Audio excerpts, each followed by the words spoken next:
All right, just finished getting the first oil change done since I bought the car. This is a 22 King Ranch with a 3-liter.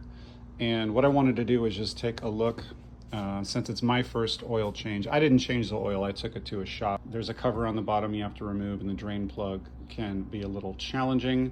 So it's easier to take it to a shop where they can just evac it through the dipstick. But what I really wanted to do is just check my catch can, my oil separator, to see what it looks like after the first oil change. So I loosened it just enough so I can film this video. And as you can see, it's very accessible. This is the J&L one. I'm gonna pull that off carefully with one hand, hopefully not spill it. You can see there is some oil in there. And I just got this old Coke bottle here, and I'm gonna try to pour this in without making a mess to see what all that junk that would have gone onto the intake valves. So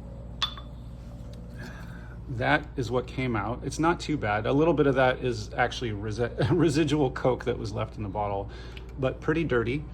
So for those of you that don't know the purpose of this device, very helpful device. Basically what this does is it connects from your PCB line, which is basically just crankcase ventilation, pumps it through here, catches like a little bit of residual oil that would normally go back into your intake and go all over your valves. And so this helps to preserve the engine by keeping some of that dirty recycled oil off of your valves. Since these are direct injected engines, you don't have the fuel injectors spraying gasoline on the intake valves, which on older cars would keep the valves clean. So this is a little thing that you can do to keep the engine lasting longer. By the way, I also want to mention real quick, I put 3,000 miles on since I bought the car.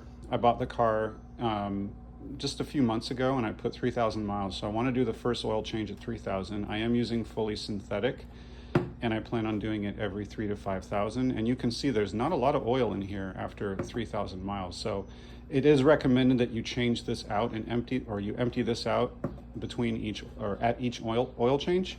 If you miss one, it's not going to be the end of the world. You can see there was hardly anything in there, probably about less than 1 ounce.